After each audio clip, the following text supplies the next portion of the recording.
আসসালামু আলাইকুম। পিএসপি ধারাবাহিক বাংলা টিউটোরিয়ালের তৃতীয় পর্বে আপনাদের সবাইকে স্বাগতম। আজকে আমি আলোচনা করব পিএসপি ভেরিয়েবল এবং কমেন্ট লাইন সম্পর্কে। তো যেহেতু গত পর্বে আমি class.php নামে একটি ফাইল ক্রিয়েট করেছিলাম, তো আজকে আমি second.php নামে একটি ফাইল ক্রিয়েট করব।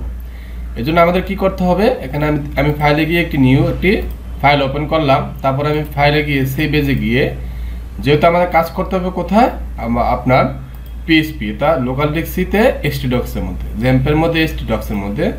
এখানে যে পিএসপি বলারটা আমি রেখেছি, এখানে আমি কি করব, সেকেন্ড নামে একটি second.php নামে একটি নাম ক্রিয়েট করব। আপনি ইচ্ছা করলে ডিরেক্টলি পিএসপি দিতে পারেন, অথবা এখান থেকে হাইপারটেক্সট প্রিপোজিশন সিলেক্ট করে দিতে পারেন, তারপর সেভ দিতে পারেন। তাহলে নামটা কি হয়ে গেল, second.php নাম হয়ে গেল। এখন ভেরিয়েবল এবং কমেন্ট লাইন সম্পর্কে আলোচনা করার আগে, ভেরিয়েবল এবং কমেন্ট লাইন আসলে কি? আমরা যেমন সি ল্যাঙ্গুয়েজে আপনার ভেরিয়েবল নিয়েছি ইন্টিজার, ফ্লোট নাম্বার, ইন্টিজার দিয়েছে পূর্ণ সংখ্যা, ফ্লোট নাম্বার দশমিক সংখ্যা। এত ঝামেলা করতে হবে না পিএসপিতে $সাইন দিয়ে ভেরিয়েবল নেওয়া হয়। তো আপনি পিএসপিতে যখন একবার ভেরিয়েবল নেবেন, তখন এই একবার ভেরিয়েবল আপনি $সাইন দিয়ে বারবার পুরো কোড জুড়ে ইউজ করতে পারেন, কোনো সমস্যা হবে না। তবে পিএসপিতে ভেরিয়েবল খুব কেস সেন্সিটিভ। কীরকম কেস সেন্সিটিভ তা লেখলেই বুঝবেন। আর কমেন্ট লাইন হচ্ছে কীরকম, যে আপনি একটি সাইট তৈরি করতে চাচ্ছেন, অবশ্যই আপনাকে কোড লিখতে হবে। এখন আপনি কোড লিখতে গিয়ে আপনার অনেক সমস্যা হচ্ছে। আপনি যদি এখানে আপনার যদি সিঙ্গেল লাইন কমেন্ট ইউজ করেন বা মাল্টিপল লাইন কমেন্ট ইউজ করেন, এই কমেন্টগুলো আপনার ব্রাউজারে শুরু করবে না। কিন্তু যখন কোনো ডেভেলপার বা আপনি যখন পুনরায় কাজ শেখা আবার যখন কাজটা শুরু করবেন, তখন আপনার এই সমস্যার সমাধানটা বুঝতে পারবেন। যেমন এখানে আমি একটা কোড লিখি, PSP question mark greater than. এখন আমি এখানে একটি স্ট্রিং নিব। তাহলে আমি একটি ভেরিয়েবল নিলাম $সাইন দিয়ে, ভেরিয়েবলটার নাম দিলাম নেম। আমরা যখন স্ট্রিং নেব, শুধু স্ট্রিং এর ক্ষেত্রে হচ্ছে ডাবল কোটেশন ইউজ করা হয়। তাহলে এখানে আমি নিলাম দিস ইজ এ স্ট্রিং। আপনি ইচ্ছা মতো নিতে পারেন। তারপর এখানে আমি সেমিকোলন দিয়ে শেষ করলাম। ওকে, তাহলে এখানে ডাবল কোটেশন দেওয়ার কারণ হচ্ছে কি, স্ট্রিং নেওয়ার ক্ষেত্রে। আর আমি যদি এখানে একটি নাম্বার নিই $সাইন দিয়ে, এখানে আমি একটি ভেরিয়েবল নিলাম NUMBER নাম্বার, NUMBER নাম্বার নিলাম। এখন নাম্বার নিলাম, এখন আমি যখন নাম্বারটা নেব, তখন স্ট্রিং এর মতো করে আমাকে ডাবল কোটেশন দিতে হবে না। এখানে আমি নাম্বার নিলাম, মনে করেন যে 20, শুধু নাম্বারটা দিয়ে সেমিকোলন দিয়ে প্রতিটি লাইন শেষে সেমিকোলন দিতে হবে, নাহলে হবে না আপনার কোড। তাহলে সেমিকোলন দিয়ে শেষ করলাম। এখন আমি আরেকটি নাম্বার নিলাম, আরেকটি ভেরিয়েবল নিলাম অ্যানাদার নাম্বার, NUMBER।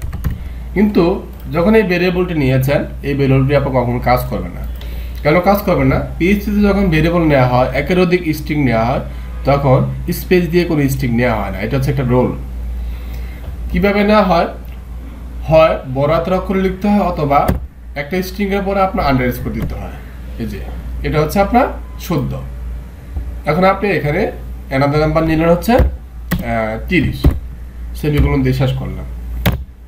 এখন যদি আমি আরেকটি ভেরিয়েবল নেই টোটাল, এখন টোটালটা আমি এখানে ভেরিয়েবল নাম্বার এবং অ্যানাদার নাম্বার দুটো আমি যোগ করে দেব।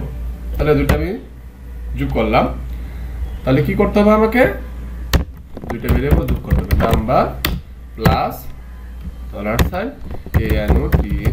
অ্যানাদার, এই যে অটোমেটিক্যালি শুরু করেছে, ঠিক আছে, অ্যানাদার নাম্বার।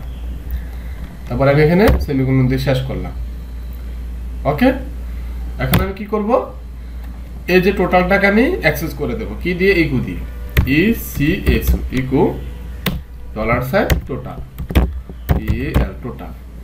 তারপর এখান থেকে আমি কি করব, সেমিকোলন শেষ করে দেব। এখন আমি এটা রান করে দেখি, কন্ট্রোল ব্যাস দিয়ে সেভ করলাম। এখানে এই যে 50, কোথায়, লোকাল হোস্টে পিএসপিতে second.php-তে। তাহলে কি হলো, এখানে 30 আর 20 50, সেটা আমরা এখানে ভালোভাবে অ্যাড করতে পেরেছি, তা যোগ করতে পেরেছি। এখন যদি আমরা কমেন্ট লাইন ইউজ করি, এখানে মনে করেন যে এখানে আপনার নাম্বার 20 এবং নাম্বার 30 যেটা হচ্ছে অ্যাড করেছেন, তাহলে এখানে যদি এটার সাথে আমি যদি সিঙ্গেল লাইন কমেন্ট ইউজ করি, তাহলে আমাকে দুইটা স্ল্যাশ দিতে হবে, তারপর লিখতে হবে টু নাম্বার অ্যাড। মনে করেন আমি এটা দিলাম, তো এটার একটা সিঙ্গেল লাইন কমেন্ট ইউজ করবেন। সিঙ্গেল লাইন কমেন্ট ইউজ করলেন টোটাল টোটাল নাম্বার। এই যে দুইটা সিঙ্গেল লাইন কমেন্ট ইউজ করলেন, এটা আপনার সুবিধার জন্য ইউজ করলেন। এখন আপনি কন্ট্রোল লেভেল দিয়ে সেভ করেন, তারপর রিলোড দেন, দেখবেন যে কমেন্টগুলো আপনার এখানে দেখাচ্ছে না। এটা হচ্ছে সিঙ্গেল লাইন কমেন্ট। আর মাল্টিপল লাইন কমেন্ট বলতে কি বোঝায়, যে একের অধিক কমেন্ট। যেমন আমি এখানে পিএইচপির পরে স্পেস দিয়ে এখানে আমি মাল্টিপল কমেন্ট ইউজ করব। তো যেহেতু সিঙ্গেল লাইন কমেন্টে ডাবল স্ল্যাশ দিয়ে ইউজ করা হয়, তো মাল্টিপল লাইন কমেন্ট হচ্ছে প্রথমে আপনার স্ল্যাশ দিতে হবে, তারপর স্টার চিহ্ন দিতে হবে, তারপর এখানে আপনি মাল্টিপল কমেন্ট ইউজ করতে পারেন। যে আমি ওই দুইটা নাম্বার ইউজ করি, যেমন ধরো টু নাম্বার অ্যাড। আবার আমি কি করলাম, স্পেস দিয়ে আরেকটি কমেন্ট ইউজ করলাম, ওই কমেন্টটাই যে টোটাল নাম্বার। দেখেন এখানে কিন্তু সবগুলো কালার এক।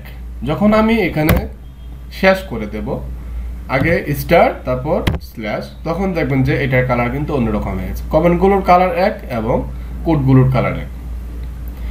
আমি যখন এটা এখানে কেটে দেব, আমি যখন এখানে সেভ দেবো, কিন্তু দেখবেন যে কমেন্টগুলো আপনার এখানে দেখাবে না, বরঞ্চ কি করবে, এরর দেখাবে, মানে আপনার কোডটা ভুল হয়েছে। কিন্তু যখন আমি এখানে শেষ করে দেব, তাহলে এখন সেভ দিয়ে দেখেন কাজ হচ্ছে কিনা। এই যে 50 আপনার এখানে দেখাচ্ছে, কিন্তু কমেন্টগুলো দেখাচ্ছে না। এভাবে আপনার যে কোনো পিএইচপি কোডে যে কোনো কোডে এখানে আপনি এখানে ডাবল স্ল্যাশ দিয়ে সিঙ্গেল লাইন কমেন্ট এবং স্ল্যাশ স্টার এবং স্টার স্ল্যাশ দিয়ে মাল্টিপল লাইন কমেন্ট ইউজ করতে পারেন। আশা করি আপনাদের এই টিউটোরিয়ালটা অনেক ভালো লেগেছে। যদি এই টিউটোরিয়ালটি ভালো লাগে থাকে, অবশ্যই চ্যানেলটি সাবস্ক্রাইব করুন। আমি প্রথম টিউটোরিয়ালে বলেছিলাম যে আমার ভিডিওগুলো 10 থেকে 15 মিনিট হবে, বা অনেক সময় 20 মিনিট হতে পারে। তো অনেকে আমাকে অনুরোধ করলো যে ভাইয়া ভিডিওগুলো আসলে আপনি আলাদাভাবে আলোচনা করেন, একটা ভিডিও পার্টের মধ্যে দুইটা বা একটা আলোচনা করুন। এই জন্য আমি যেমন আজকে আমি ভেরিয়েবল এবং কমেন্ট লাইন সম্পর্কে আলোচনা করলাম, তেমনি আমি চিন্তা করব যে প্রত্যেকটি টিউটোরিয়ালে যাতে দুইটি জিনিস নিয়ে আলোচনা করতে পারি, যাতে আপনারা যাতে বিরক্ত ফিল না করেন।